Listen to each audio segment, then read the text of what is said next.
నా బావ ప్రభాస్. బావా బావా అనుకుంటాం కొన్ని సంవత్సరాల నుంచి. విష్ణు అన్నాడు, అంటే నా సినిమాలో చేశాడు కాబట్టి చెప్పడం కాదు, చేసినా చేసి ఉండకపోయినా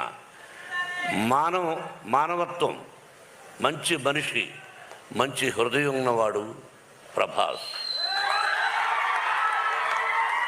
నేను మామూలుగా ఒకసారి ఫోన్ చేసి, ఏం బావా అన్న, ఏంటి బావా అన్న, ఇంటికి రానా అన్న. ఓకే బావా రేపు రా అన్నాడు. ఏమైనా నేను ఒక పని మీద వస్తున్నాను, నువ్వు ఎస్ సార్ నువ్వు చెప్పబోయా అంతే. ఏంటి బావా అన్నాడు. ఏం కంగారు పడకని వెళ్ళాను. కూర్చొని ఈ పిక్చర్లో ఇన్ని రోజుల వేషం ఉంది,